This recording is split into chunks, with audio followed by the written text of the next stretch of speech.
We are recording. Hello, everybody. Welcome to our artist talk for this week. This is a little bit of a different one. I have the squad with me today. I have Earthsample, Blues, and Andreas Zighelboim with me today. Yo, yo. What's up? Yo! Yeah, I gather the squad today because I realized the NFT space is some stuff is starting to slow down, and I'm having trouble talking to We're artists. going to zero. Dude, well, yeah, we're going to zero. We're going to zero. That's it. You heard it here first. Art. Is that's happening? Are we going to zero? I don't know. I saw, dude, a bunch of crypto traders were freaking the fuck out today, and I was like, I'm in art. I don't know what the fuck y'all talking about. Shit, Who told me that we should fucking liquidate everything? Who? Really? Who said that? Yeah. I said that. Yeah. The merge is in Blues 9 just days. sounds confused. Blues like, what the fuck? Nah.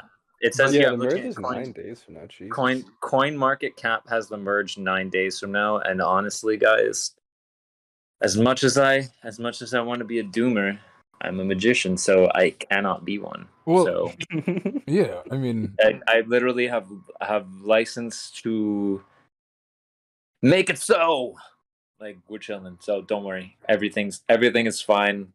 I am the voice that says that you are always well taken care of. Don't believe what anyone says, because as my papi says, as Papa Jorge says, anyone that claims they can predict the market is fucking stupid. That's true. And you shouldn't listen to them.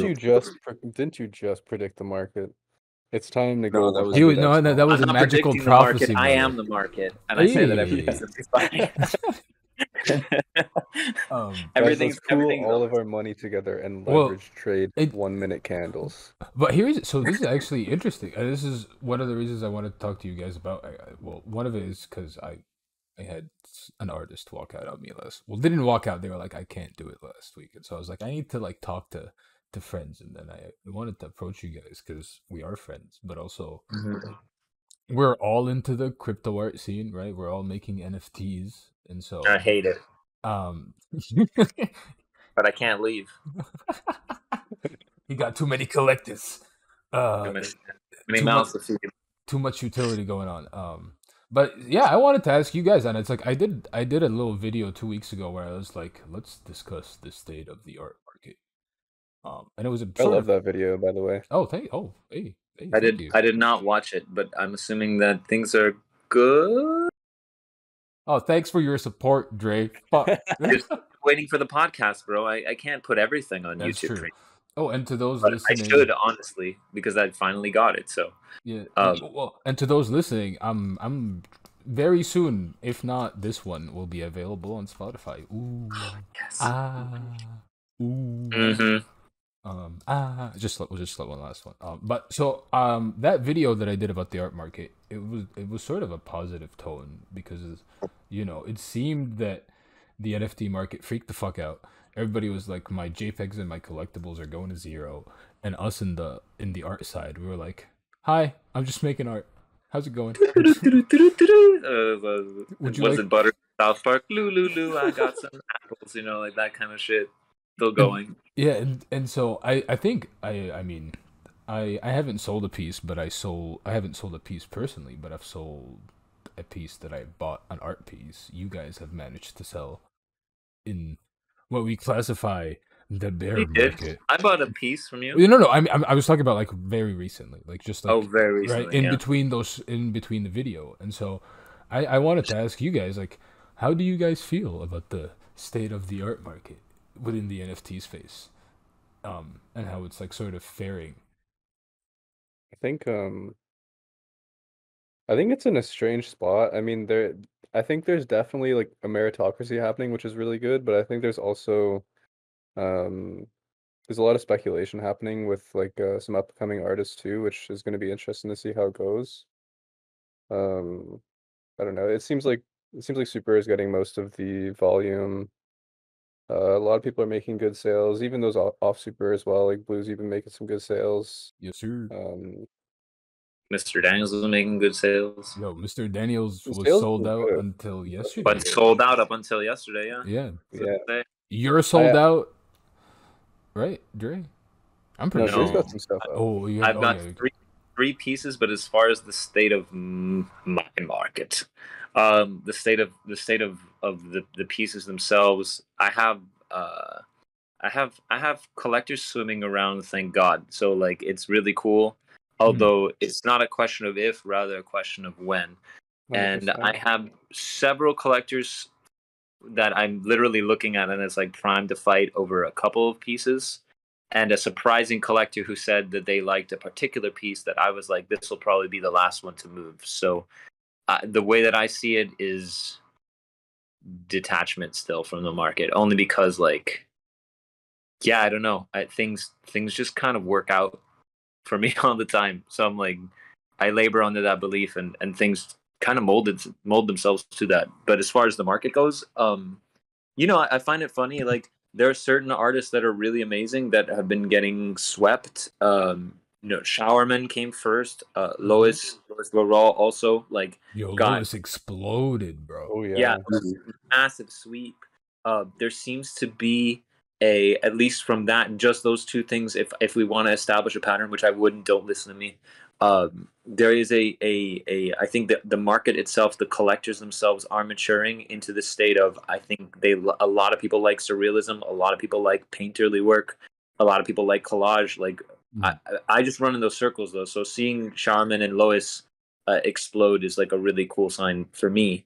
Seeing you, Daniel, seeing you explode as well, seeing Booze explode, like yeah, and like Anubis, which is forthcoming as well. I'm just like, yeah, I just feel like what I'm seeing is that the collectors are, some of them are getting past the terrible twos, which we're seeing now of like recent, let's call them maybe like crypto bros or like finance bros, who are looking at like, why should I pay an artist 10% for secondary sale? Because they don't understand the market yet, or artists in general. And then we have those same people who have been here longer, who are getting out of the terrible twos, instead of going me, are going like, wait a second, like I've built relationships with some of these people, I understand them, I love when they love back, and like I love the relationships that I built, and like I am understanding the artists more if they didn't already. And I am definitely seeing that there are rates of growth based on who's been in here longer, as opposed to people that are trying to. I think efforts by like Mocha, for example, like to onboard the traditional collectors, which I'm sure are working out, but like collectors themselves are growing in terms of their taste and their reach, and it's insane. It's I really agree. cool. I totally agree.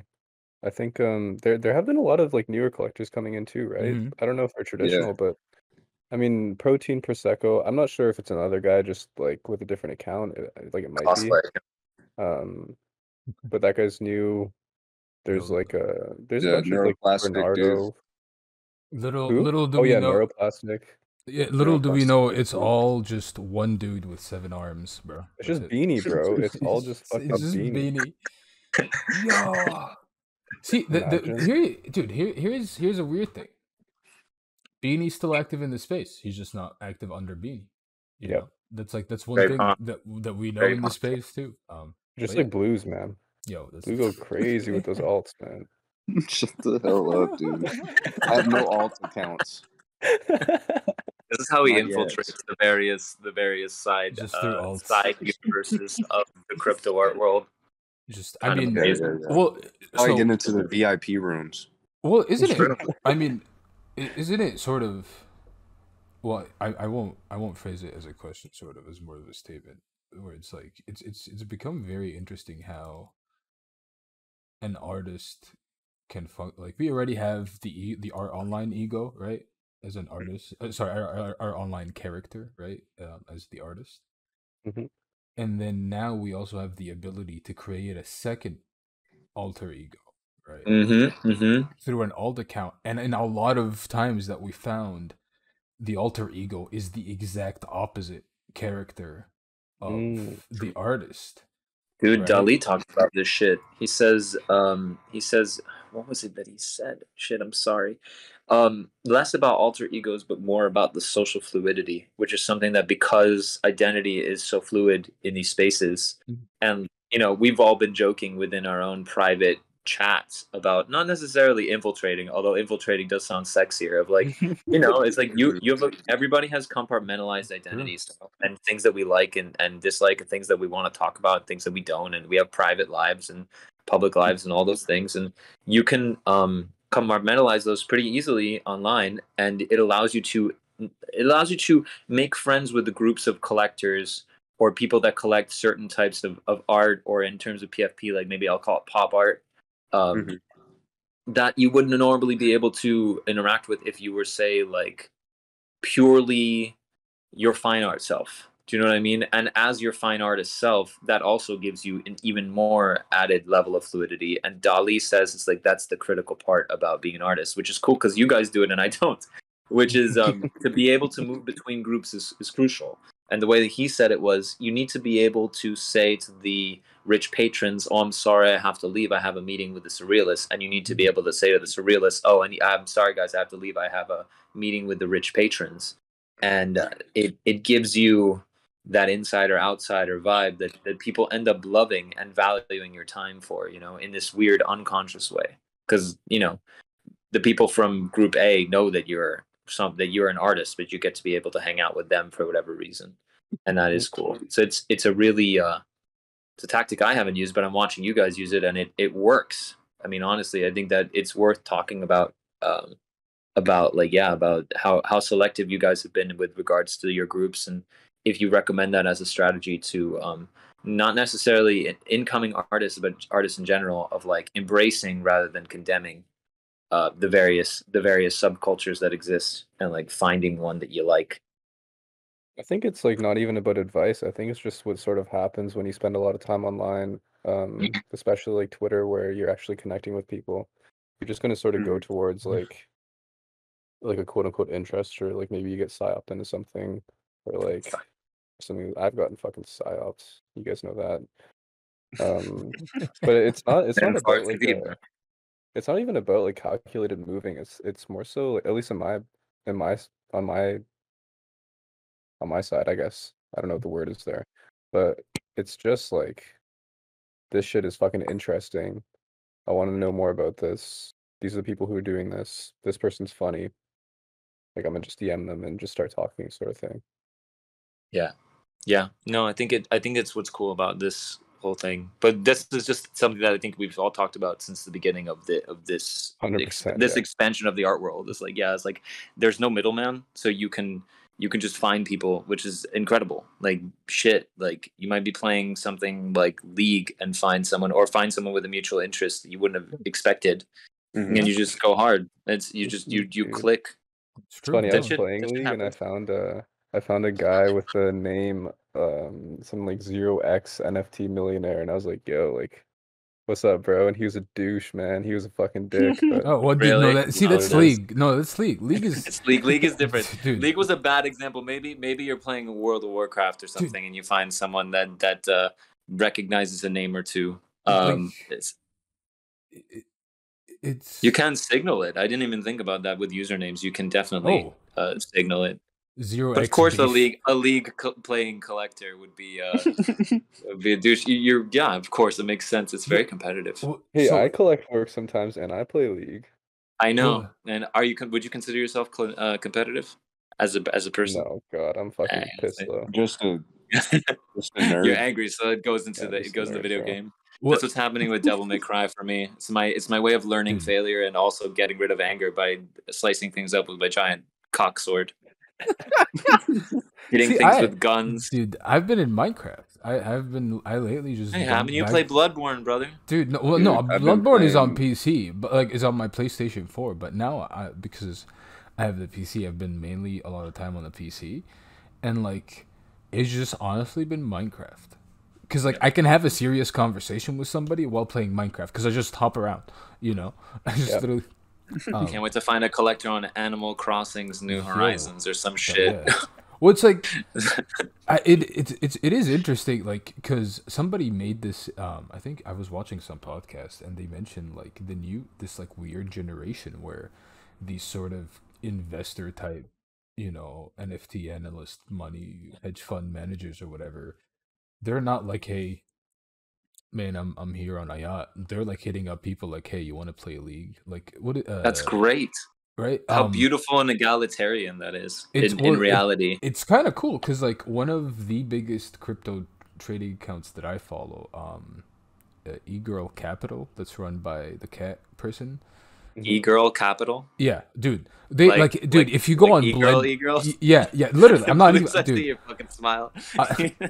Just it's like the name is hilarious. What's even more hilarious is the person behind it legitimately likes artists. They've been commissioning this single, what is it, concept artist to draw art of their character and inverse yes. bra with the furry. Yeah, it's market. like it's wild. And then Incredible. they're donating to Blender, so e-girl Capital shows up next to Ubisoft on the Blender contributor page, which is wild.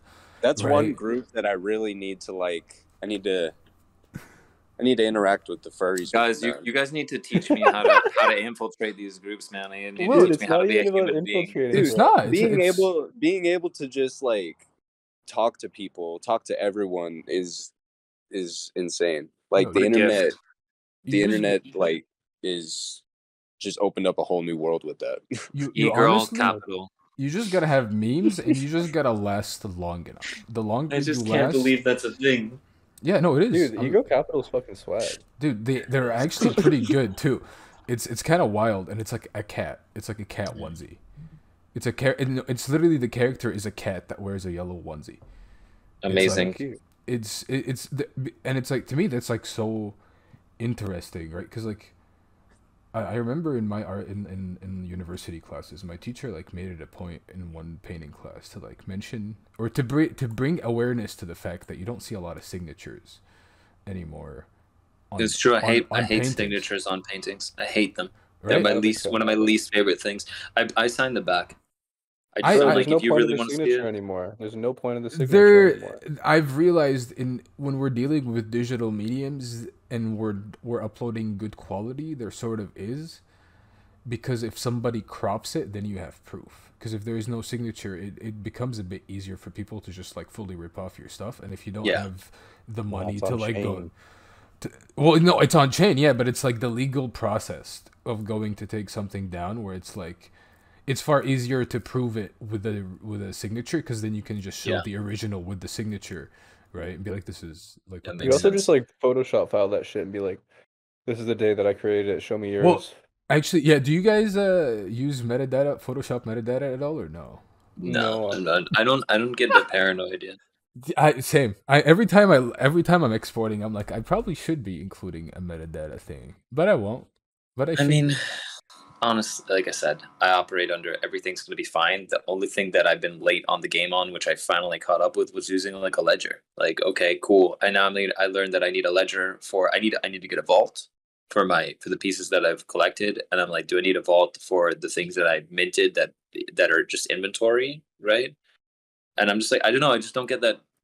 I don't get that paranoid at this point. Although I don't know, if somebody just decided to start taking pieces and setting up a fake profile and just like copy pasting, people have gotten in trouble for that already, and shit gets taken out pretty fast. I think. I forget who I saw. That was, I think it was Paul. It might have been Paul. Might have been someone else. But it was like someone's cosplaying as me on OpenSea. Just like, can you all just click report, please, real fast? And it usually gets resolved pretty quickly. Yeah, no, OpenSea has become a bit too proactive. It's like people now can get at you for saying a sold NFT has been reported, and they won't even look into it. They'll just like lock it on OpenSea, and you're like, oh, gee, this. But that's like sort of an outcome of the space having so many. God forbid you use SpongeBob in an image. Yeah, that's whack, dude. Oh no! God forbid you use the word Fidenza. Like, the Fidenza's in trouble? No way, dude. Oh, dude, the creator. I have no problem shit talking this, because this like artistically, this is such a shit move, and it's like one of those moves that if you look upon it in an art, like in a fine art setting, a full fine art setting, everybody will look like, what the fuck is this sort of cultural appropriation? Like, you cannot copyright a name of a fucking city, let alone a city in a country which you do not fucking live in. Like, what? You know, it's like, okay, like what happens when a person from fucking Fidenza actually starts to mint and they have a painting of Fidenza? Sorry, Is bro. it only OpenSea that's being this bad? I feel like the SpongeBob pieces for Alex is still up on Super Rare, and maybe that one's up on Super Rare. Yeah, no, I think Super Rare's no one cares. Super Rare has a clear understanding. Super Rare has a clear understanding of artistic freedom, although, like, well, even it's pop art. Yeah, and like, well, to those listening, like, you still get like a terms and services sort of thing that you have pop to sign. surrealism, right? When you call that the SpongeBob. Well, it's yeah. Oh, pop surreal. I mean, it's just painting. I just call it a painting, bro. I don't. Come on, man. Dude, I legitimately have never sort of thought to classify Alec this style as like a style. No, I wouldn't. You know? I wouldn't. It's so, Alex. Just yeah, exactly. Yeah, exactly. Like, it's just contemporary. The best description would be contemporary painting. It's what is Radiohead? Adult contemporary. Yeah.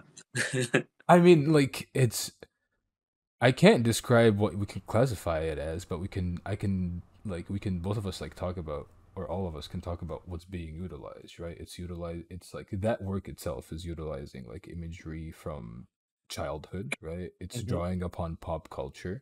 It's abstracting certain pop culture, and it's also hybridizing it with a style and an identity. And so it's like, I don't know what you would classify that as an art movement, because it's not a decade it's not a decade. It's like, it's not a periodic.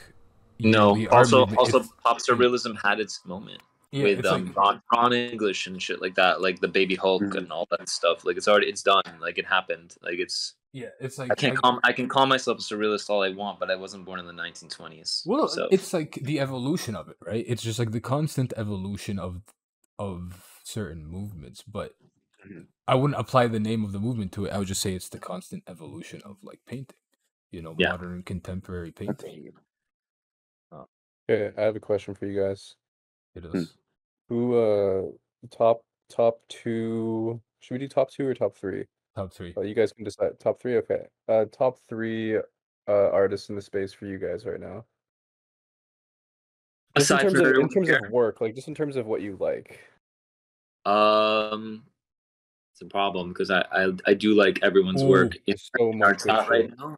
But if I'm being brutally honest in terms of what like means to me, I'll change it a little bit. I have moments where I get supremely angry and passionate with jealousy when I see people make works of like real genius and shit, and that's when I'm like, oh fuck, because I'm like, okay, like we're all contemporaries, like I respect everybody's work here, I love everybody's work here, but the one that got me was Lois was the moment where I went, fuck. I was just looking at it and I went, oh shit, like I am not working hard enough. It is 100%. He is actually activating my ethos for things. The erotic energy there, the amalgamation of the influences is there. The palette is dope. The fact that it emulates, I know this is becoming more popular, but the emulation of an oil painting, canvas texture and stuff, like really, really well done. I think those works are like his works is my number one. And as far as 2 and 3 go, I literally I'm blanking on who, because I could tell you that it's in terms of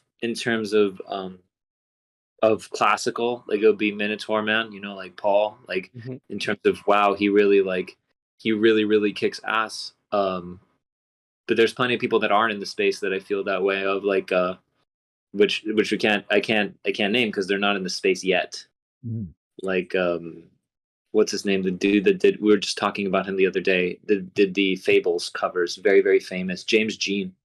You know what I mean? He's in James Jean, like, he's making NFTs. Yeah, James Jean makes me furious, dude. He does. No, oh my dude, the moment he joined the NFT space, I turned from a fan into like he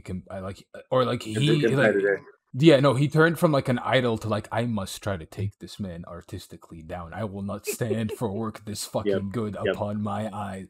I was like, how dare you be this good in this space? I'm trying to get good, bro. What the fuck is this? But he's a dude. He's insane. He's actually dead. Drumsgel makes excellent work as well. Drumsgel did the 5'2" stuff for Lady Gaga, the posters, and has been on Instagram for a minute. And I'm surprised the Drumsgel has not.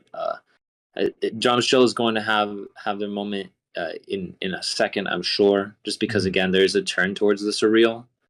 And I'm trying to think of one other, but I'm like trying to think of who I would nominate for the prize of people that make me physically upset when they produce like a masterwork. But yeah, it's like it's even then it's like yeah, it's Lois. Lois is the one where I was like, dude, I need to up my game like really hard. That one made me think differently because since we're all kind of in various mediums, and I think because we're all in relatively disparate mediums, right? It's like there might be some overlap with collage. I don't need to feel that professional jealousy because I can appreciate everyone's art forms for different reasons, right? But because Lois is more close to painting, even though it is digital, I go, oh shit, like, oh my god, like yeah, it's just doing this correctly, and it's I'll figure out who number 3 is, but those are at least my top 2, for sure of like dominators. Oh, Joe Pays. Joe Pesci. Yeah, that's one of mine three too. then. Yo. See, Joe P. I am realizing I am dyslexic because I see Joe Piez and I literally read it as if it's Joe Pesci. I'm sorry. Joe Pesci. I also was thinking Joe Pesci. I'm like, but it's not Joe Pesci. I think it's Joe Page or Joe Page. Yeah, and I think Joe's in a tier above everyone else, to be honest. His work is insane. I was trying to understand his process the other night because he posted a little bit about what he's like doing behind the scenes, and I was just like, I still didn't get it. I still didn't get like how he was managing it's like to do what this. I do, but with video. Like he takes video and then cuts certain parts of the video and then it's like video collage sort of thing. Yeah, I'd argue he also uses like die-cast models and shit though too to like make these different videos. Yeah, no, he Daniel maybe not, the other Daniel or Daniel Daniel maybe not is definitely I think heading in that direction. So I wouldn't be shocked if over the next couple of years you're gonna find doing shit like that because he's a video guy and he's like a jack of all trades, and I'm just expecting it. I talked to Daniel a little bit ago and we talked about Joe's work and he's just like, that's really where I want to head, and I was like, fuck yes. Wait, Skull Daniel or this Daniel? Yeah, the Skull Daniel. Yeah, Skull Daniel would be a better name. Tell him to hit me up with that because I have a rig that can help. Oh, I absolutely will. I told him to hit you up about editions. You're the edition king. You're the one that he did. He hit me. You should be a huge collection at this point just from artists giving you free editions for help. I didn't know Lewis long enough to actually feel comfortable to ask him for an edition when I helped him. I was like, yeah, fuck it, Still mad about missing out on those one of ones. Still fucking upset. Only time speaking of getting mad, I got mad at Basileus and Capricorn for a second because I had asked Lewis to save me that one while it was still his prices were still under 1 ETH, and I fucking sat with my dick in my hand for too long, and well, bam, which is the lesson. It does happen, man. It was heartbreaking. It was the Mesa I was looking at. You live and you learn, it's like especially with this space, like we're being given opportunities that we sort of didn't have before, and it's hard to know what to act on and what not to act on. Also, given the amount of noise we get in space, I think can we consider Tijo as a contender also? Oh no, maybe. I see a nod. I see a shaking head. So I like super fuck with Tijo's work. Well, like I don't know. Fucking Joe's work is just so crazy. No, Joe's work has it. Like he masks and he tracks so well, and he cuts so well that shit just becomes fucking seamless. Right? Where it's I really mean it when I say Joe's on a different level. Dude, he is like he's emulating. Like he has to be one of my one of my favorite in the space right now. For sure. He's what I would do if I could. Wait, Blues, who are yours? You got Joe? Is Joe up there in your 3? Yeah. Okay. Most definitely. I don't even know how I would put him in order, I really There's no order. There's no order. It's just like 3 people that you would name. Yeah, I really love Bruno's work, dude. Like, Mm-hmm. Bruno, every time he makes something, it's fucking crazy.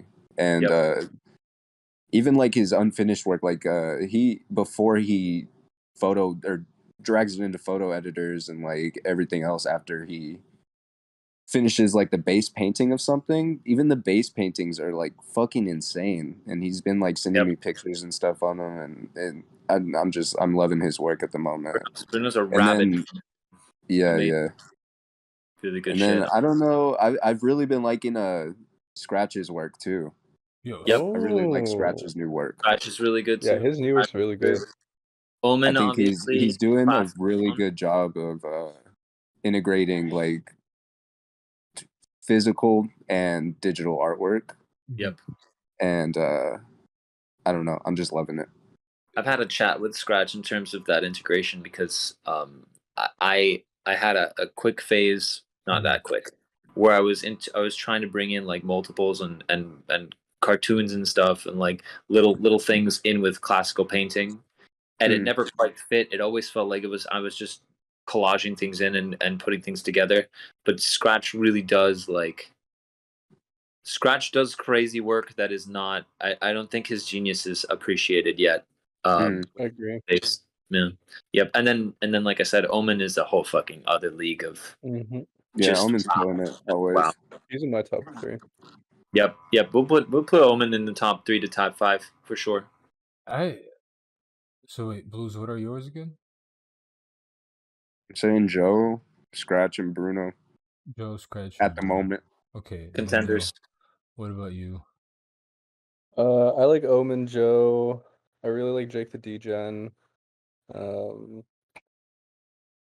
I always forget his name because it's just a bunch of numbers. But the guy who does the ASCII art, Colburn has a piece by him called Moon Terminal. I don't remember his name. I think I know who you're talking about actually. I think I've seen this piece before. Let me double check. Which is good. Jake Fried is fucking insane. Jake is honestly, guys, this is tough. This is definitely a top 5 to top 10 even if you start really. Well, see, Jake is like there's a lot of good artists in this space, dude. Alex, bro, Alex is really good. I really like Alex too. Alex, our Alex, yeah. Yeah, our Alex. Alex is a genius. Alex is one of those kind of like Tijo.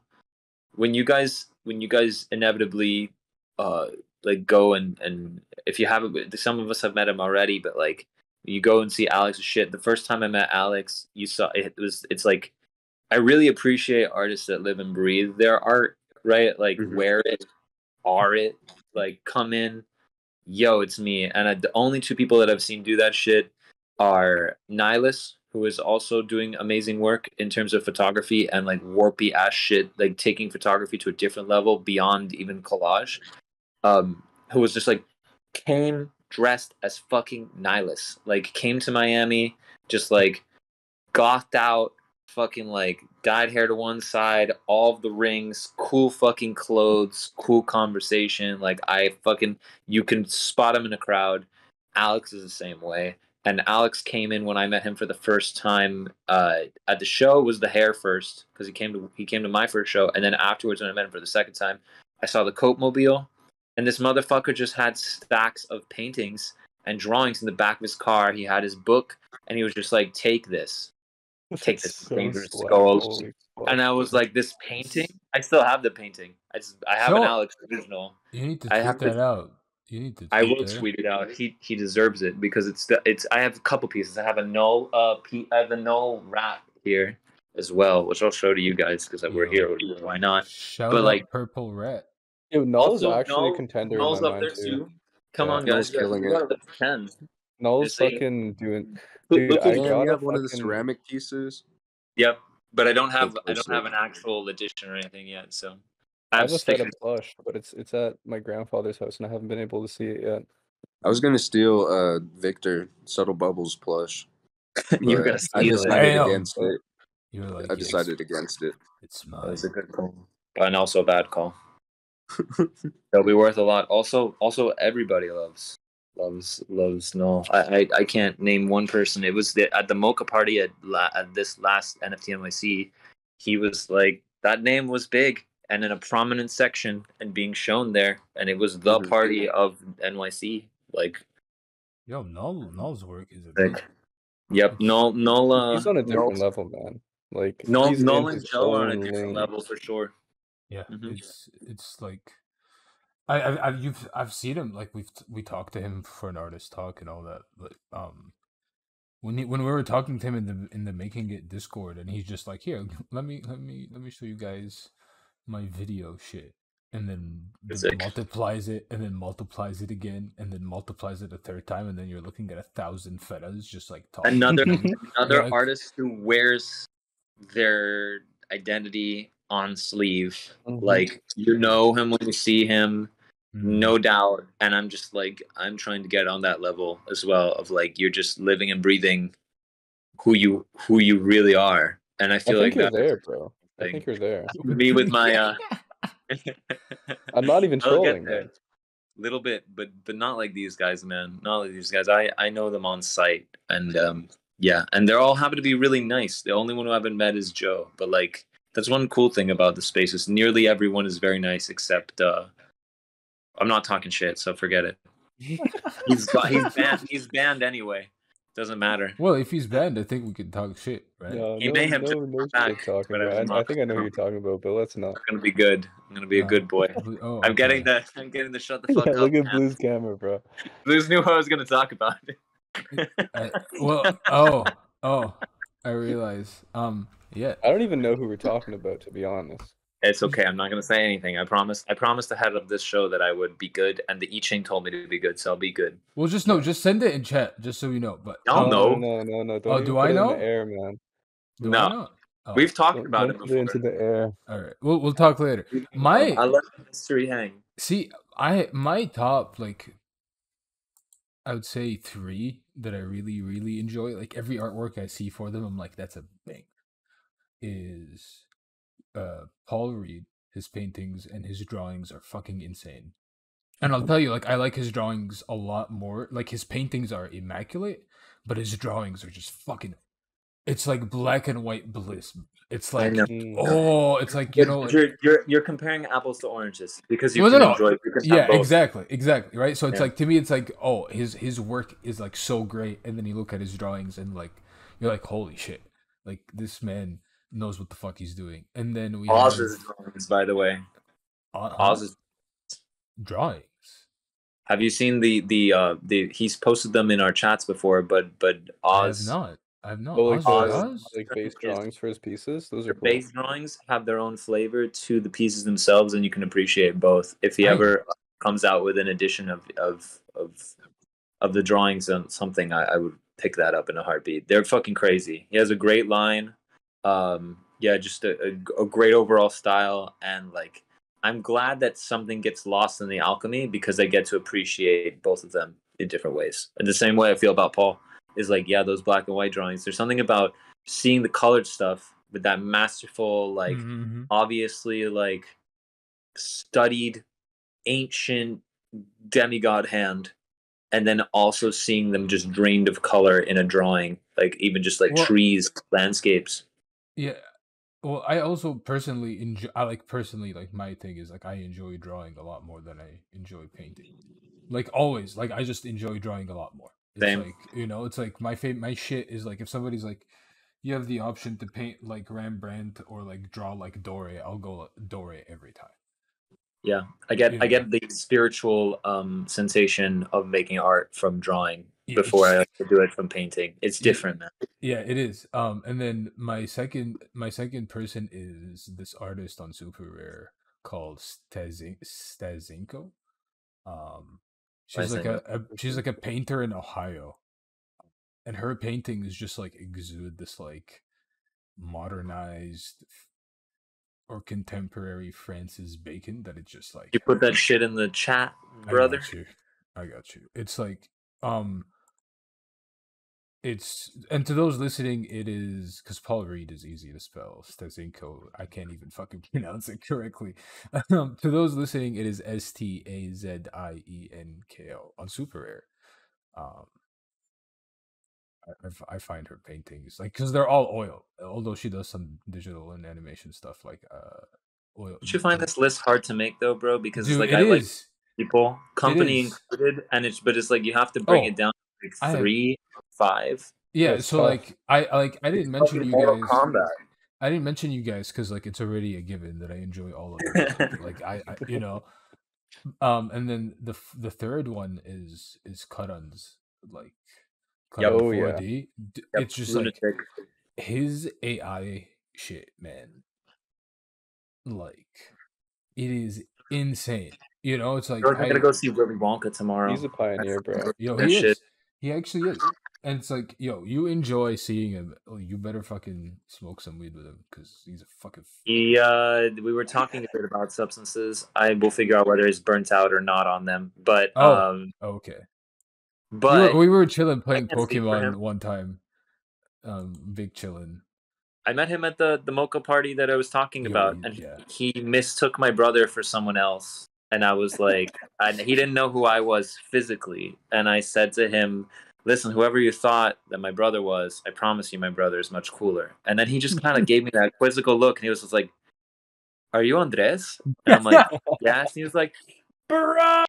And just like, yeah, this is one of the best hugs I've ever had. Really, really good. Because you hit him with like the mystical knowledge real quick, and he's like, wait a second. Hold on. I didn't hit him with shit. He hits me with more stuff, honestly. We've had a very good conversation, podcast-worthy conversation about shit, man. The things he's doing with even just using AI to construct books, to construct grimoires, dude.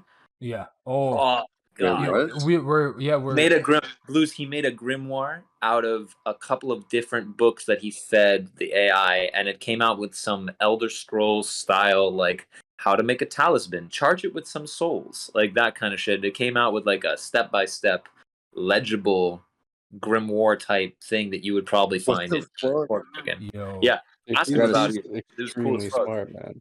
Yeah, Even just by chatting with him, we play Pokemon, but you could just tell, bro. Well, yo, he has a philosophy. Like this man philosophizes, bro. You understand? Like philosophizer. He's a philosophizer, and it's like what is it? He's the one that shared with me. I was talking to him about AI because like I saw this thing and I was like, did you generate? What are you using? It's like, oh, here's this link, the stable diffusion and shit. And I was like, yo, this is insane. And he's like, he's stylistically like on the edge, you know, where it's like he knows what's gonna happen before people get drawn to it for some reason, because it's like all his generation is just fucking different, bro. Like no matter if it's like through like a neural network or through just pure coding. And then I guess Earthsample, you and I should shout out and hype up the Mocha virtual curator, because he's fully fucking doing that shit. Renee? No, Karan. He literally just like is using AI to create a virtual curator for Mocha. What? Yeah, to like you feed it the image and it just comes up with a description for the work. That's sick. It's like actually insane, man. Yeah, that is fucking crazy. It is like apparently it can search the internet super quickly, like pick up like very important pieces of data and like put it together in like an extremely cohesive art historical analytic way. I was like, nice. And it can also the cool thing of it is it can adopt voices. So if you trade like because the writer for Mocha Max, he has a version of the AI, or I think he can like make the AI write like Max Cohen, which is the writer for Mocha, which is like there's someone has a podcast. I think it's not the Mocha podcast. I'm gonna look for it real quick. It's podcast and shows. It's the podcast done by not DXM. Damn, I must have lost it or something. Never mind. There's a podcast done by I think Jesse Draxler. Jesse Draxler and his friend. Oh, is it the Fake Whale podcast? Wait, what? Fake Whale podcast? What's the Fake Whale thing? No, it's not the Fake Whale podcast. It's Jesse Draxler's friend, and I forget what it's called. I'll remember it later. But they had a writer on who was using AI to test their writing. Adina's actually using this as a creative prompting thing of like, playing around with like, okay, I have this idea for like say a chapter, and we're gonna see if it works. I'm gonna take its bare bones and then rewrite it in my voice, and that helps her get through chunks of like storytelling when she has a particularly Gordian knot to like cut through, you know, which is cool as hell. There's so many applications on so many different levels of this shit. Just blows me away. I was just using a basic. There's like a basic one available online where it's like you just feed it some stuff and it just tries to come up with like whatever it can. And do you remember the name? No, I'll try to find it. It's like it's we like might be talking about the same thing. Is it like it's just like a small little screen? You just type it and it generates the thing to the side. Yeah. Okay. So yeah, no, pretty sure. Yeah. I was using that for poetry because I really like experimental poetry, and it just like, this is funny actually. I fed it like a few lines from Bloodborne because I was like experimenting, and I worded it in like a poem way, and then it literally like put out. One generation was like a manual of like it was just like as if you're reading an atlas of the body where it's like particular vein, bone. I was like, this is interesting. And then it would repeat here, I have it on my I'll get it. It's on my Google it's in my Google Notes. There's definitely something to be done in the vein, not maybe stylistically of Basquiat, but like Basquiat, Burroughs, all them. There's something to be had with regards to collage in terms of also and mixing it all together of like poetry, images, all of it through AI as the means of being your like third mind, right? Of like being able to do that and use it for interesting shit. Like it's possibilities are so endless. It's staggering. It's also like it can get hilarious. I have this thing where it's like it just I put in the theme of blood, and as you read down it just becomes more excited about blood, right? It's like blood flowing from the blood's leaves, and then like a few lines later it's like blood dripping with an exclamation mark, blood dripping, blood falling, and then by the end it's like literally just all blood dripping. You're like, oh, what the fuck is going on here? Cool. You infested it with a demon of corn, dude. Guys, I think we're going down a rabbit hole. You got to bring That's it back. hella milady. Well, no, it's just more of like the fact that it's able to sort of, and AI is able to fall into this weird holes. Or like another one, it literally just started like naming random stuff like ciliary cortex, CXI, ciliary brainstem. It's like whoa, it detects data from certain weird aspects and then combines it in like the weirdest ways, right? Because it's like you have all these stuff, and then at the end of it, for example, it says posterior cingulate nucleus of the posterior cingulate nucleus. I don't even know what the fuck that is. Could be anything. I don't fucking know, but it's like the tech itself. And this is the most basic version of it, right? The Mocha virtual curator is like highly trained that it's actually able to write fully coherent sentences, right? And so the tech is wild.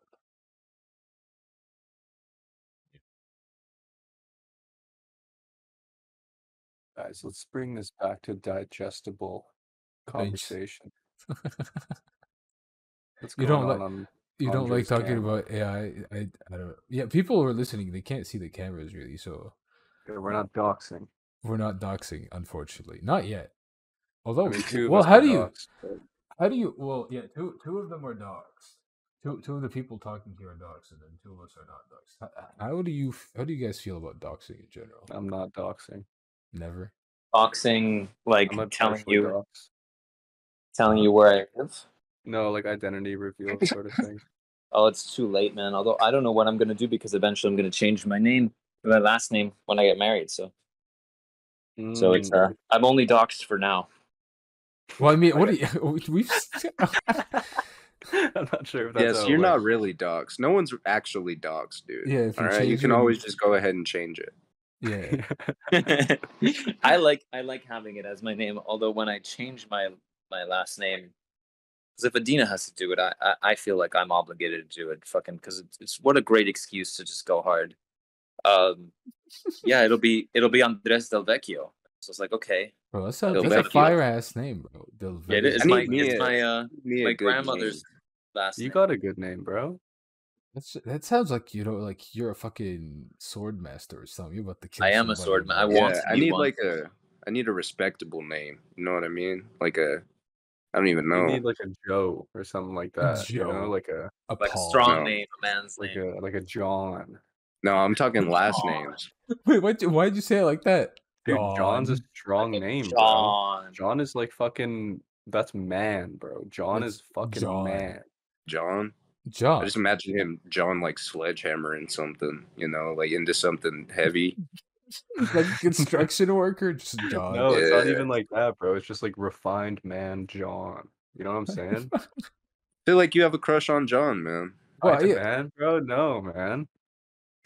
Well, I mean, it's John or like Eugene.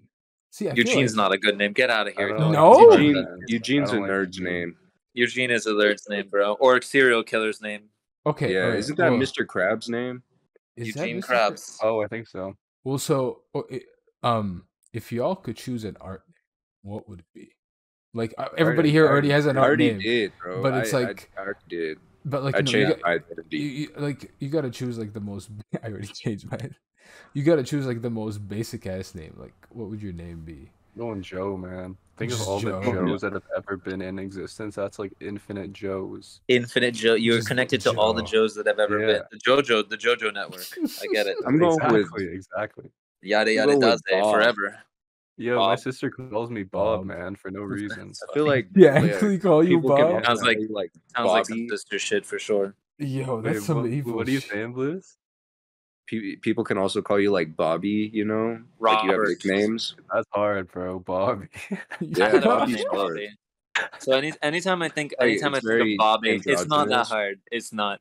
Bobby Hill. Bobby is not androgynous. He is. Bobby Hill from Bobby with an Hill. Eye.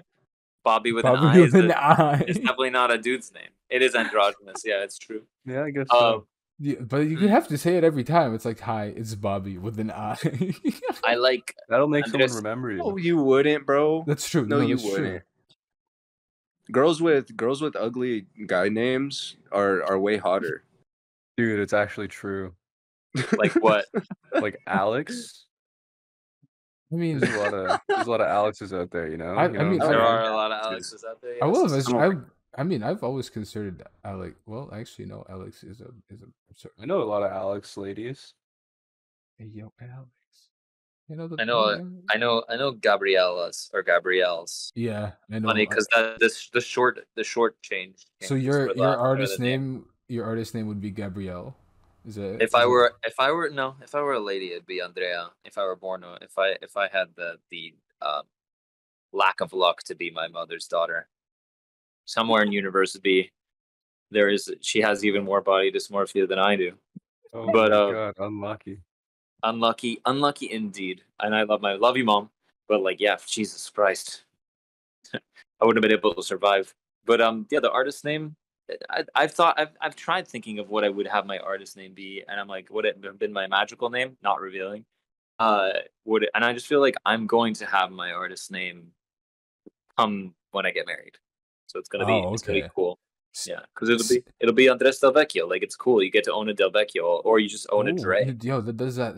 See, a Del Vecchio sounds cool. See, I would just probably. That definitely adds at least like $10,000. Yeah, it does. It really does. It's like, it's like, oh, it's by Del Vecchio. Ooh, Del Vecchio. That sounds kind of. So Del Vecchio, what was he known by before Andres? That's what I wonder sometimes, because it's like it's a dream, but it's like people will remember what my original last name was from before. Are you okay, Poochie? Sorry. I would choose Paul. I would choose.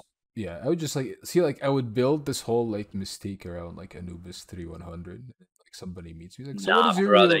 And then I would just be like, Paul. It's Paul. Dude, I don't like Paul, man. I like Paul. You like Paul? I'm fucking with Paul. Paul sounds like a good name. It's like, as far as artist names go, guys, you guys have chosen the best.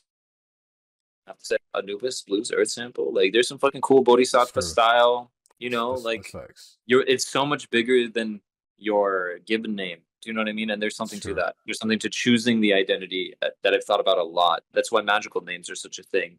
is because sure. when you choose your identity, you're able to shift things around. It's why people wear outfits and costumes and things, or create identities like Bowie. 100%. See, Yeah. That's why I don't want to Nail dox it down. either. It's because like, well, there's many reasons why I don't want to dox. One of them is I really like to compartmentalize my life in terms Yeah. of like art and then like me as an individual. You're gonna like most of my art comes from me as an individual, if not all of it.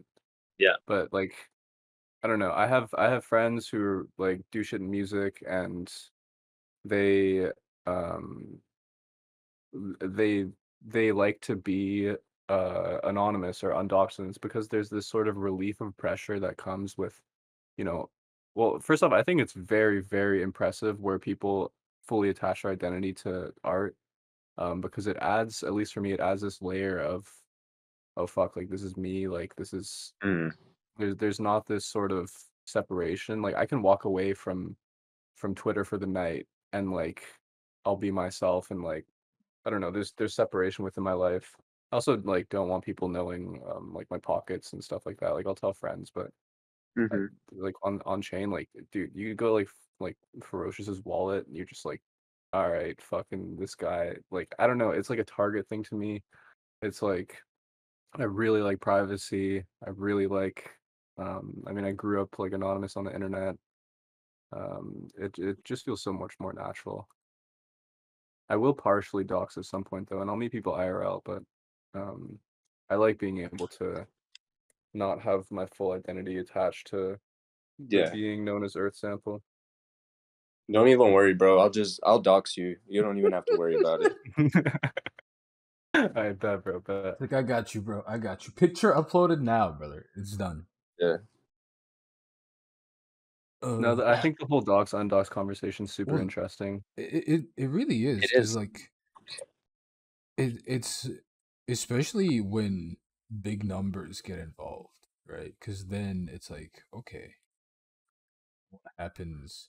Well, I understand the safety thing, but I'm also talking about it from like, say you have a collector who's starting to like bid big, but you also don't know who they are, and that sort of relationship to the, like, we're building relationships with certain people where it's like an anonymous relationship, right? And it's like with that anonymity at any given point, like that relationship can get ended, if that makes, it's like, because then Yeah, I it's mean, anonymous, that person can Yeah. just but also in the other way, it's like your safety is also still intact and everything.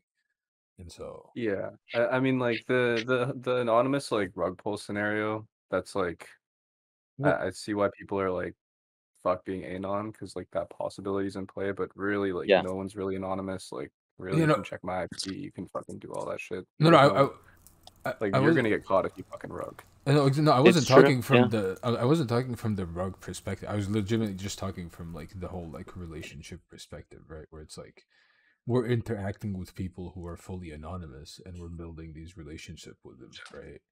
Yeah, And then it is interesting, man. right, Like, it is. It's like the fact. It's like we're walking on a thin line where it's like half of these identities, including ours, can just disappear, and people have no But you know trace. what, though?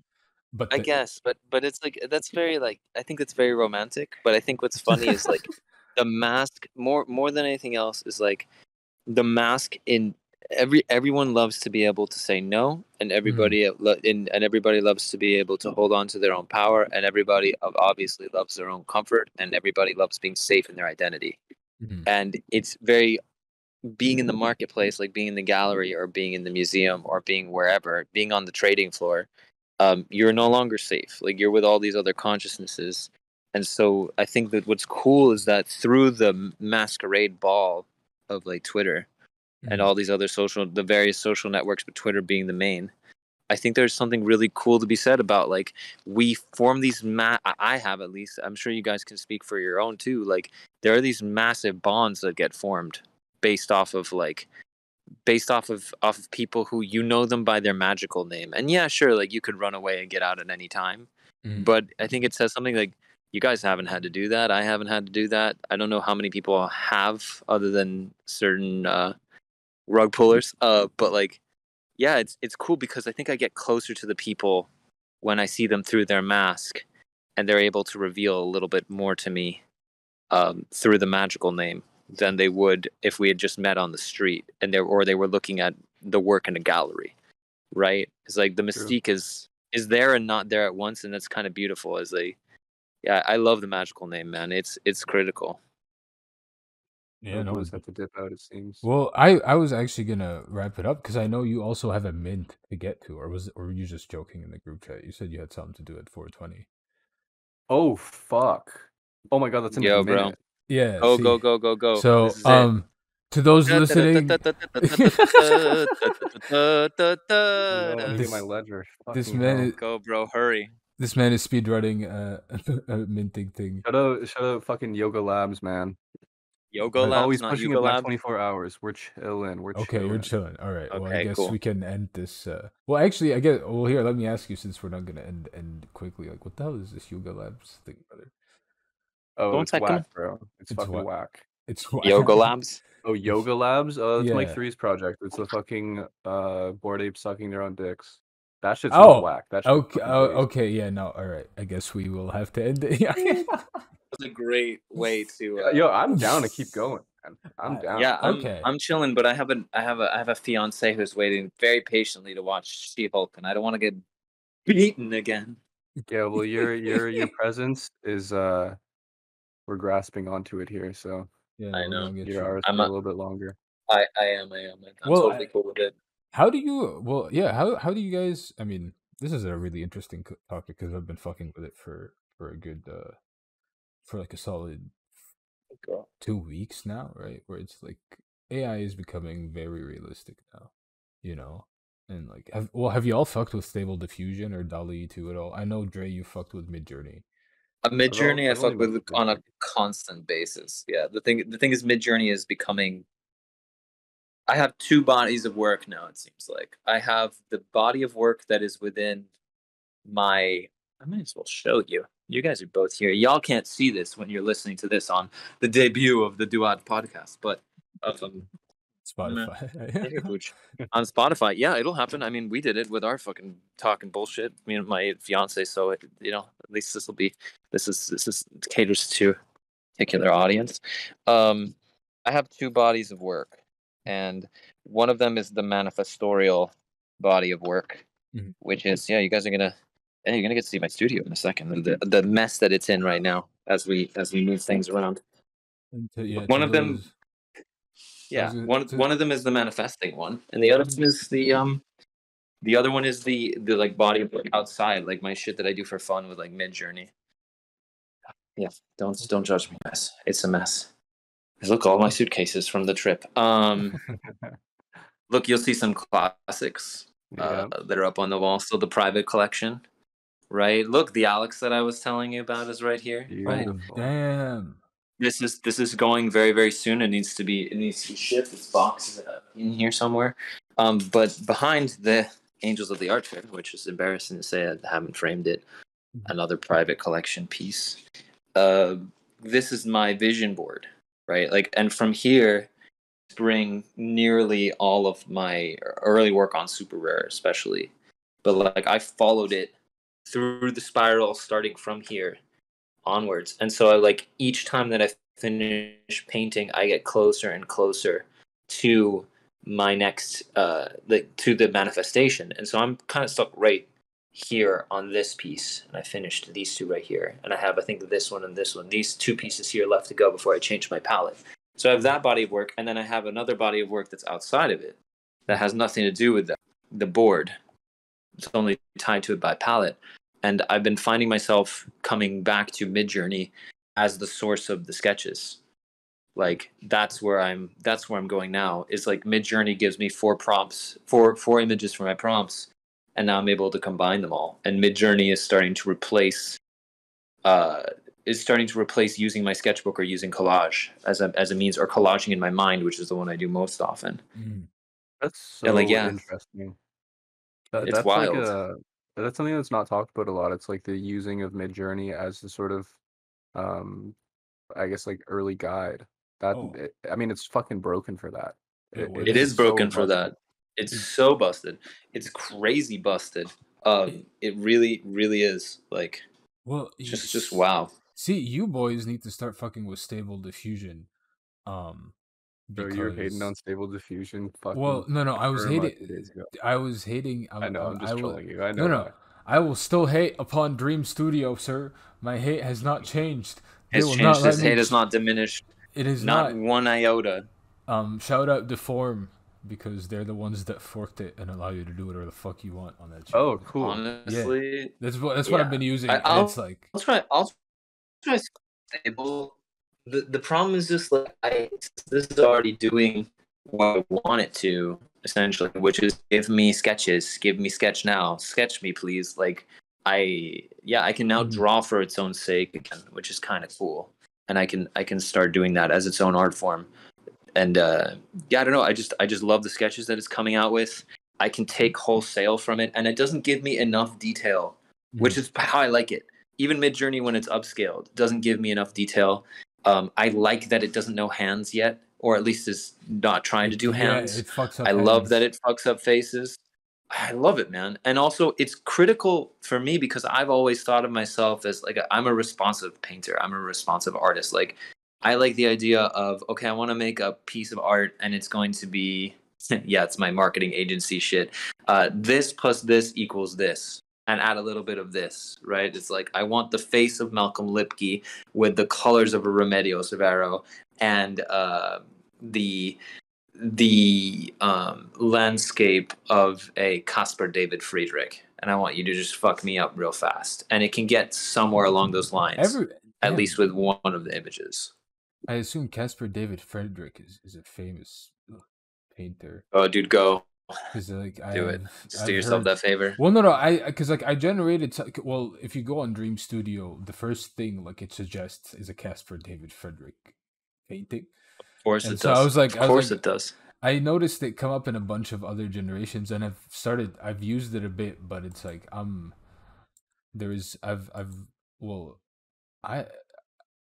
do I phrase this? My brain just farted on into itself for a second there, and like short circuited. I'm more into like I have the more oh wow, I cannot speak. Take your time. Yeah, no, dude, my brain is just like 12 thoughts. It's essentially the limitations of Midjourney and something like DALL-E Mini for me. They have their own sort of usage, right? Where it's like I use them for exactly the same reason you use them, right? Like to fuck up sort of figures to get certain looks and leaves enough room for my own eye to add detail and stuff. And then with something like Stable, it's like exactly. And then with something like Stable, my thing is because it's gotten good enough, it's now how good can I emulate reality using unreal thing, you know? And so that's why I've been generating like a lot of architecture and like a lot of sort of Polaroid stuff, because now it's like, let me try to emulate the medium, like not the image but the actual medium itself, right? And so it's been really interesting. And then for you, Earthsample, like cause I noticed this because I was looking at Earthsample's work the other day, because like it's there, I have it pinned on my fucking super rare profile. It's the first thing I see. Thank you for that, dude. Shout out Dementia. Well, no, not shout out. No, I don't know about that one. No, the piece is named Dementia. The piece is named Dementia. That's why. The piece is named Dementia. I'll give it to you. I'll let you have this one, bro. Shout out. +1 to Dementia. Shout out Dementia, bro. Shout out to Incontinence. Shout out to bro. Yeah, exactly. Shout out to Papa Nurgle, Lord of Disease. Shout out to Diabetes. Fucking shout out to whatever animal-based plague that we're gonna get next. Shout out to, what is it? Chicken foo? Remember that shit back in the day? Chicken. Shout out to hurricanes named after anime characters and shit. Shout out to that future incoming, because you know we're gonna get like a hurricane. Yeah, we're gonna get a hurricane Chihiro. We're gonna get a hurricane. Shout out struggle, Spike. You know. But so I was looking at Earthsample's work, and whoever told you that your work is very AI like, they were spot on, because I was looking at some of it and I was like, hold on, wait a minute, why? Well, dude, like what I'm doing is I'm essentially just like I just generate. So like I take photos of a bunch of stuff, which like I have my like repository of sorts. Where I just go and walk outside, take some photos, and then I have like infinite photos, and then I essentially like generate them to get like it's a highly generative process where it's all like, I mean, it's all within my mind. Everything's within my mind, but it's just like curation. Like a lot of what I do is curation. Like it's a lot of curation. So I totally see that because it's a lot of like there's not really any sort of human aspect to a lot of the works. Like I'm not doing it with my hand. I'm simply taking photos, right? Yeah. I definitely see that. Well, but you know what's cool though? You first, Nubis. Well, no, I was just gonna say, like, I recommend you mess with some of this AI shit because, like, I've been thinking about it for sure.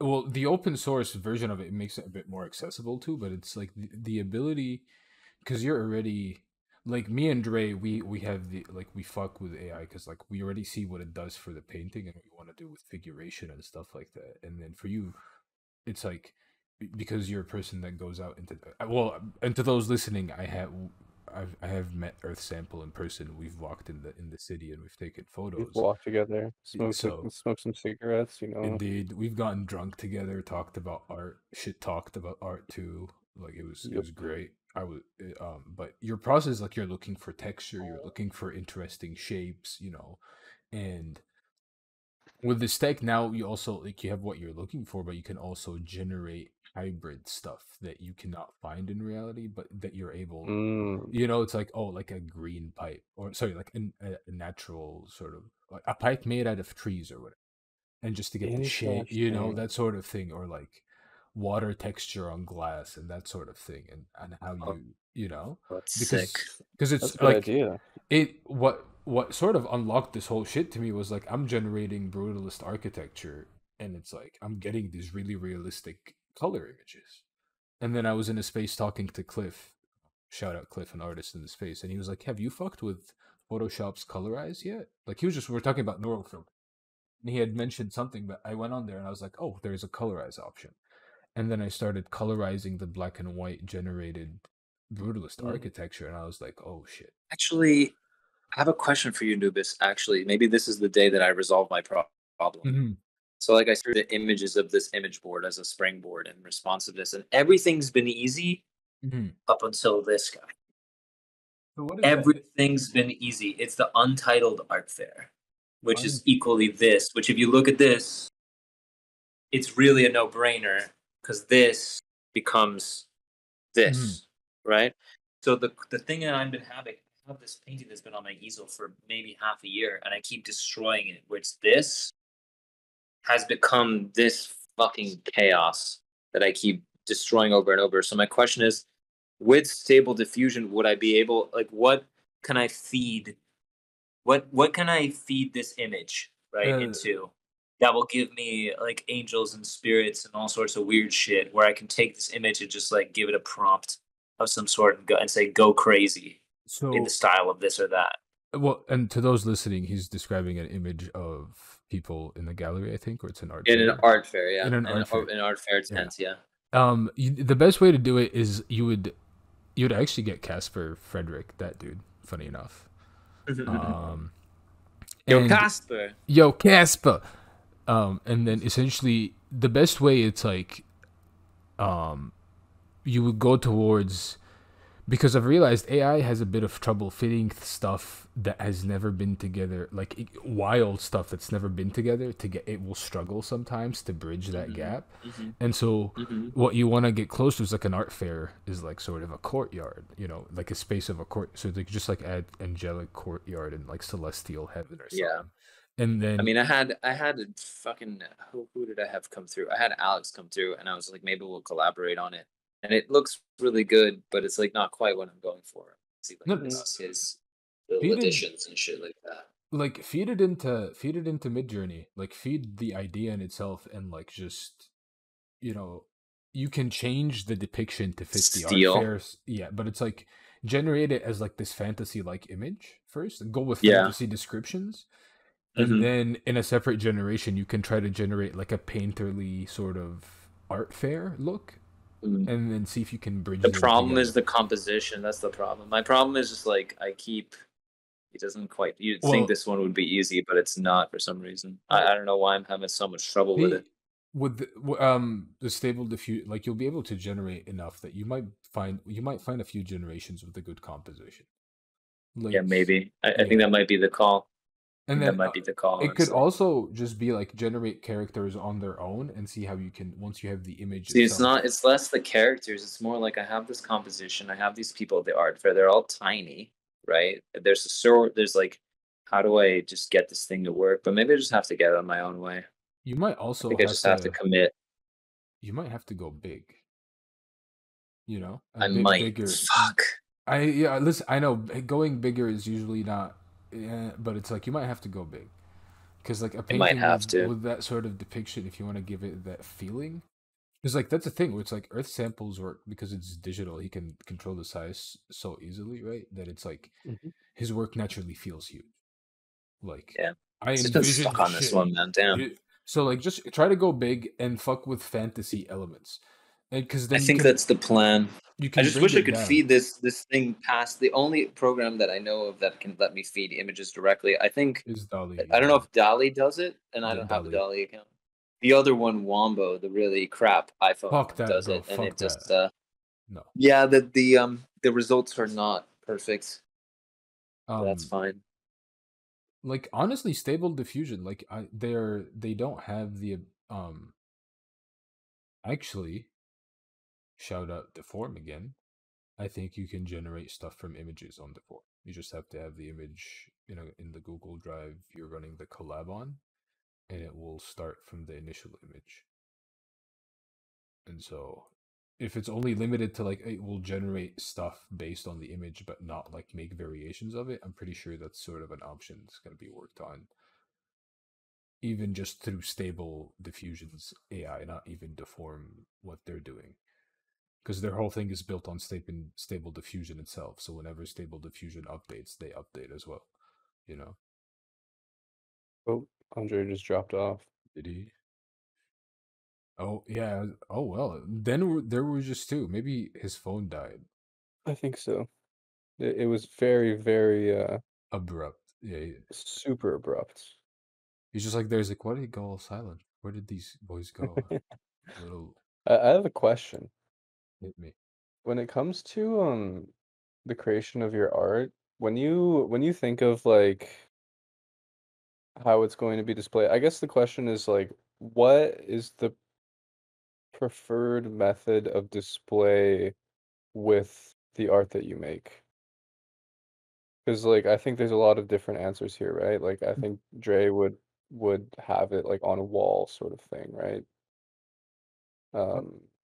Like with me, I pretty much just create 4 screens, like for my computer.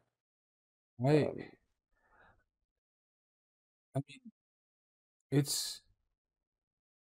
I think, like, paintings still transfer really well on screens. So yeah, there is no difference between screen and wall to me at all. And so a lot of my work, I just want it to be viewed as big.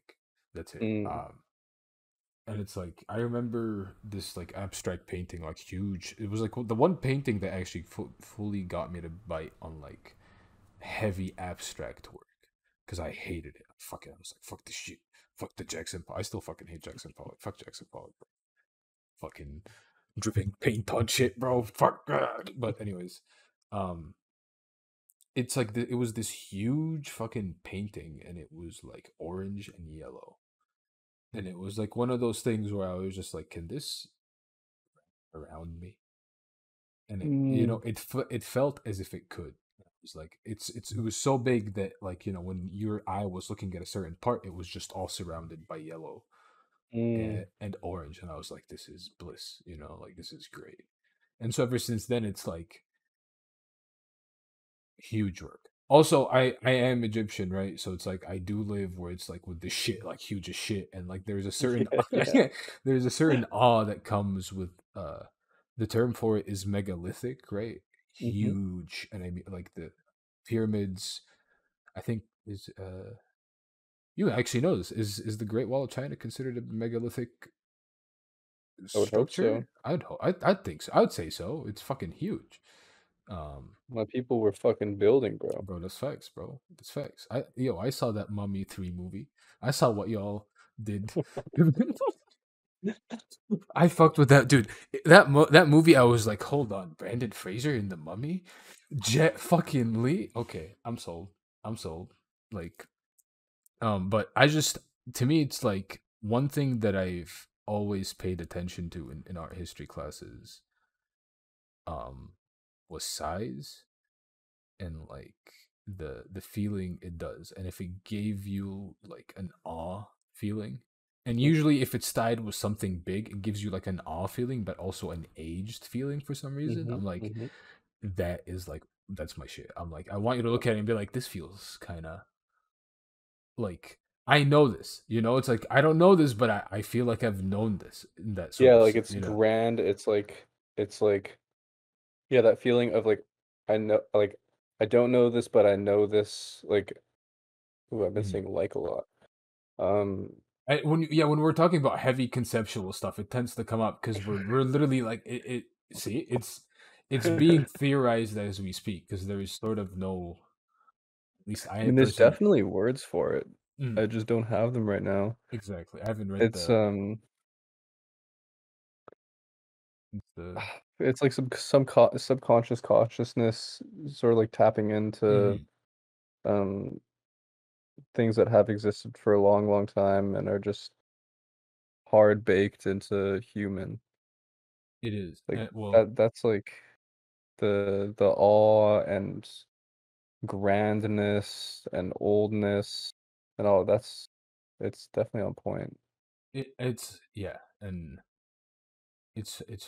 He's actually tell me if this makes any sense. I was generating some stuff yesterday, and like some of the brutalist stuff that I generated had some trees in it, right? And it's like one title for mine. I literally like for a very specific one. I'll find it.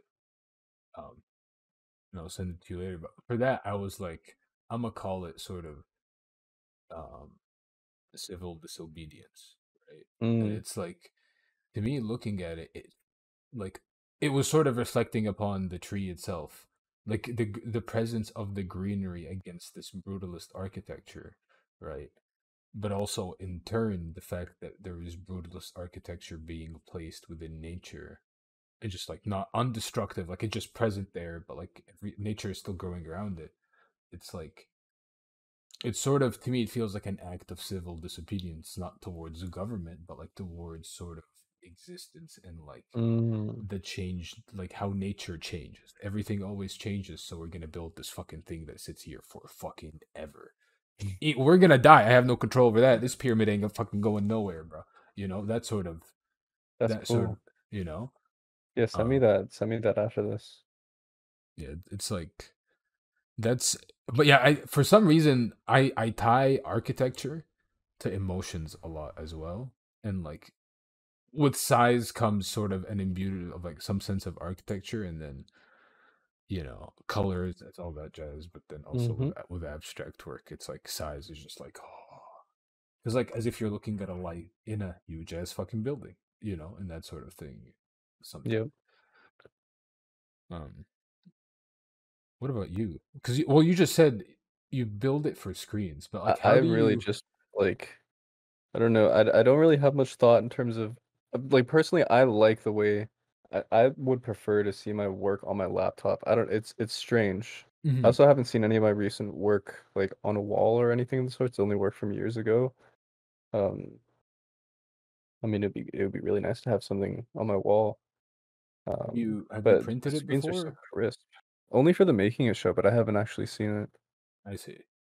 I Um Shit is just so crisp on screen, man, and it's like It is. It is. It really is. yeah, I have no idea. Well, just wait. Well, see, the thing is that I'm excited for too is, like how in certain, again, like megalithic structures are huge, like settings, large settings, right? The art is placed with mind for the space, right? But we're limited with reality, unfortunately.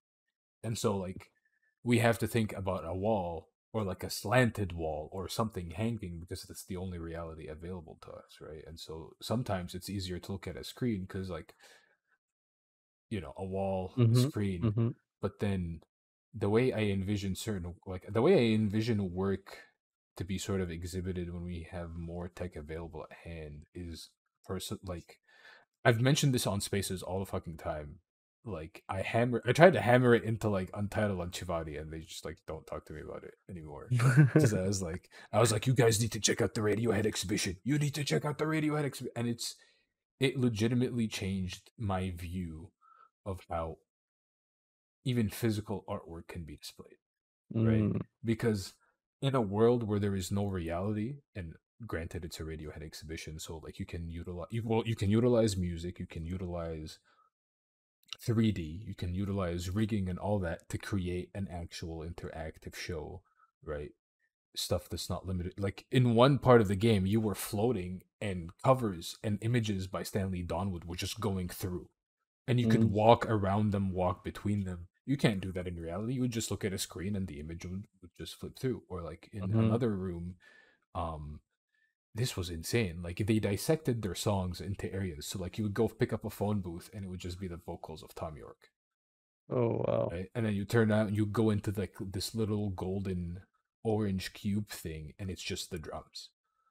Right? And it's like, fuck, that's so cool. I gotta watch that thing or experience that thing. I recommend it. It's like it changed because it's like anything that is an interactive art piece in reality can be built upon in the digital realm 10 times more and become experienced 10 times more, right? So like imagine you're painting, but it's like you can 3D deconstruct it or like build a whole room that is solely aimed for this work only. Every texture and every relief is built towards this piece only, you know? Right? It's like, because then we're also touching on the same thing where it's like the temple had stories of this god, and then you go to the middle temple, statue for the god, and then everything is sort of built in mind with the god and like where you're going to sit and pray and all that. And so, like, artworks themselves, when you curate like the space around it fully, can now, it's like it's a different game. Yeah, so Dre's back and his phone did die. We called it. We win all the NFTs. Yep. They stole my seed phrase for this infraction. Yeah, I came in at the right time though, talking about the purpose of art and temples and shit. So I am a big fan. Yeah, well, we're talking about like how like preferred display methods sort of stuff. Temple-tastic, dude. That's the preferred display method. I have to say, I agree. You know, one-slot mocha room. Yeah, guys, exactly. We have a mocha room. We have a mocha room. I got the mocha room, and we all have pieces in my mocha room. And I just need to figure out when and at what point I'm gonna redeem that shit. I don't know if it's active yet. It's not out yet. It's not. They're very close. The floors are out, but they're working on they're working on the whole mechanics and stuff. I cannot believe that I nearly lost that room. Yeah. Adina was there with me when I was like, I looked like a rabid dog. I was nearly. It gets intense. Like when it's an actual auction that you care about, it actually gets fucking intense. You become heated, bro. You become fucking for the room. I have this. It's one of those things where like I sometimes get these intuitions, and sometimes now lately they're tied with physical phenomena, which is specifically the area where the third eye would be starts to tingle. I have like a spider sense. It's like I need to do this shit, and it happened when I bought both of your pieces, and it happened specifically with you need to get this room, bro, and the auction is today. And I didn't know what room 64 meant. You know what I mean? Like I didn't care. It was just, this is the one. It's like it's gonna be important. Yeah, you're gonna have 64 slots to fill. You're gonna need to own. You got some art to buy.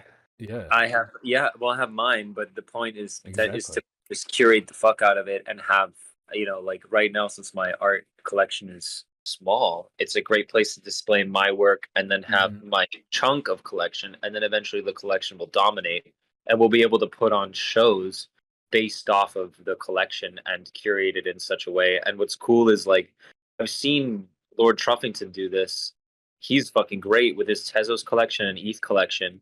he puts on he has his on cyber, and he'll have a space on, and you can all just hang out in the space, and presumably drink and smoke as he guides you through the art show.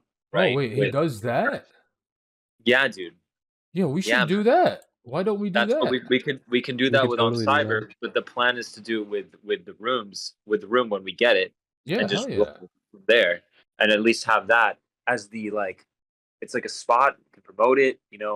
Once if I have everybody from making it, if I have an addition from everybody from making it, we can have a making it show, and if I have everybody from the surrealism group, I can have a surrealism group show. Like, it's great, man. Like, I can build wings of that shit with 64 people. I mean, running through all of making it is going to quickly take up most of those slots, and then the surrealism group is the same. But it's definitely great. Like, as the bigger the collection, the more fun it will be to put on a show, because then I can switch the works out and give people a reason to come back around and just be like, what are we drinking today, guys? What are we smoking today, guys? What are we talking about? And then we can just go through it's going to be great. It's going to be a really good feeling when you fill up your room too for the first time. When you have 64 pieces to put in, that's going to be a nice feeling. When it's not just me jerking myself off, yeah, it'll be great. I'm very much looking forward to just having the full collection. I was telling Doug just now, actually, like a few hours ago, I was like, when this next sale comes, I'm buying her pink piece that she hasn't minted. I was waiting until she got onto Super Rare to do it, and I'm like slowly just making my way through my friends and just collecting my friends' work on ETH. It's gonna be great. It's gonna be a great situation. It's gonna be so cool, and I don't know. It felt so right. But yeah, I almost got beaten by some degen. Some random person just came in and was like, "Put 0.1 more on it. Let's see if they come back and see." It was just me on my ult. I was just trying to get some more from Mocha. God, I hope not, bro, because honestly, I remember Coburn. I told Coburn in a space, I was like, I'm going to bid on this. Please don't announce it. Let me get this. I want it really bad. And he was like, I won't. And nobody said anything. True. No, that's true. Until that bid came in, that was when Coburn was like, my silence is broken. And then everybody, Untitled announced it. Shivani announced it.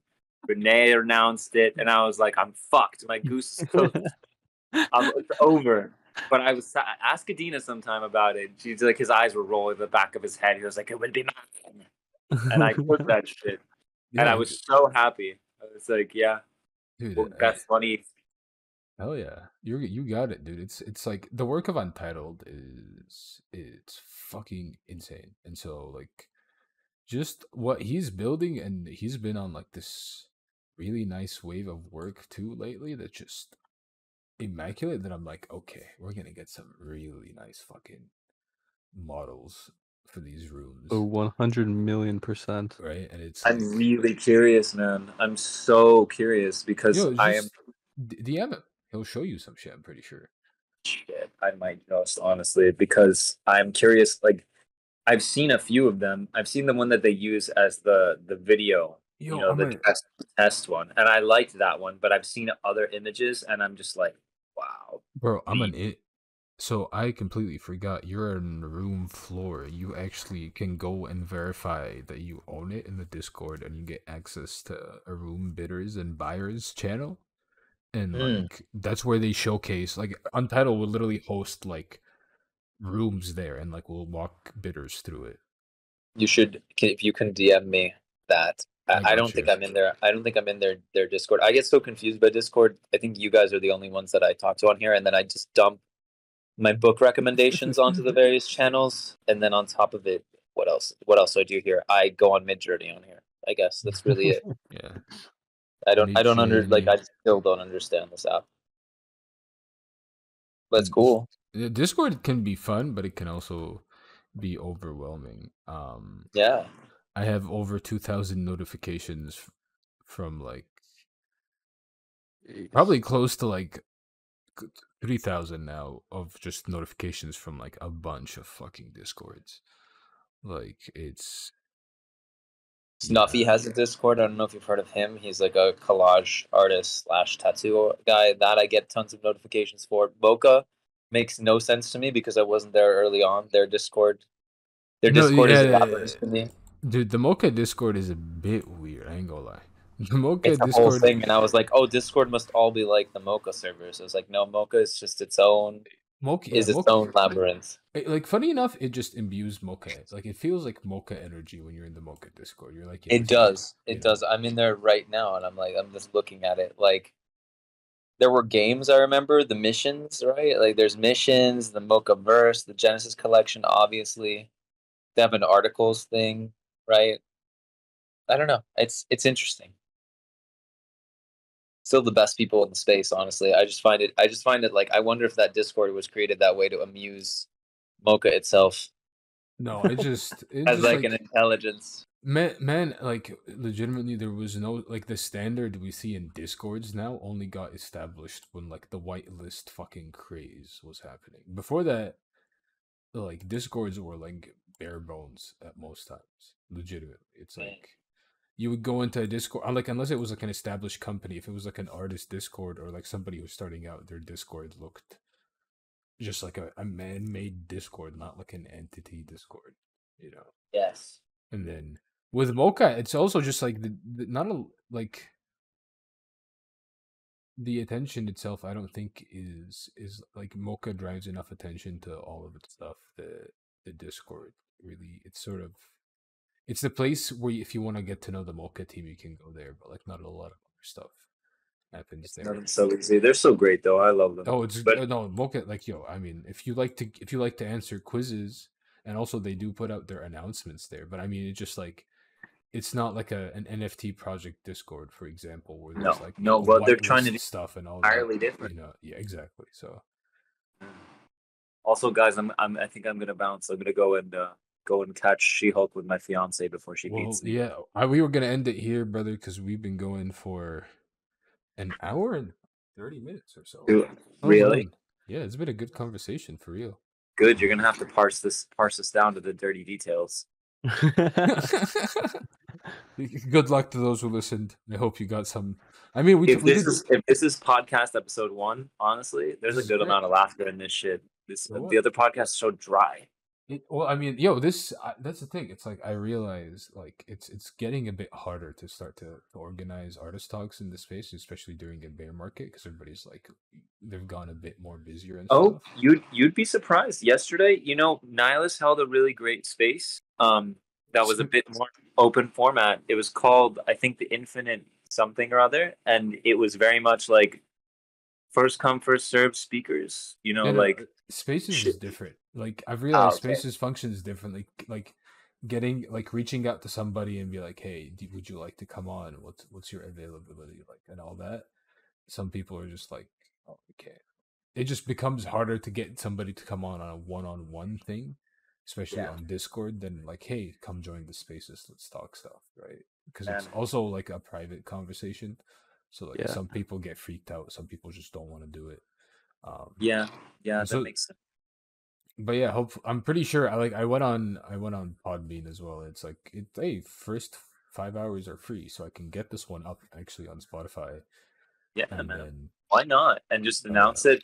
Cool. You have all the cool images that you have. You have your work. You just roll hard. Exactly. I mean, it'd be very fun. I think show notes also to like artists that we talked about today. It's great. Shit, they're so cool. It's such a great. This was super fun. I really enjoyed just sitting here and chatting. Yeah, shout out to Anubis's Patreon, which technically will be his wallet, which he should get paid for doing these. So I do get paid for. I'm the mod. I do these because it's part of my mod job as well. That's right, but give him money to the Patreon that may or may not exist yet. I see. Yeah, look to this. We're gonna pray to the Spotify gods. They'll give us the money. Pray to the collectors or whoever who's just like, fuck it, I'll do it. Dear Spotify bots, hack my shit. Play my shit. Here's my seed phrase. Yeah. Go crazy. Thank you guys for coming. It was great for real. To those listening, go check out all the descriptions in the channel. I'm slowly butchering my own outro again. But yeah, thank you guys for coming. This was great. Legitimately, we touched on a lot of topics. It is unfortunate that Blues had to leave, but New Mexico tangs. He's got life to attend to. Yeah.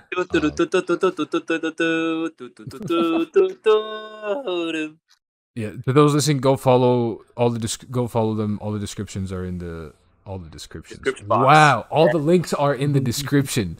You'll figure this out, bro. Remix it. I've been doing these for almost a year, and every time I freak out about my intro and my outro, and I'm like, "There's not those come over time, bro." It's true. Look at like Knowledge Fight or like Last Podcast on the Left or any of them. They always change. They shift around a little bit. Eventually, you'll reach the meat. It's true. I got to build that muscle memory for my exactly. brain, I guess. Exactly. But yeah, everybody go follow them. Say hi, buy the work, and I will see you guys in the next artist talk. Yeah. Bye. Ciao. Yeah.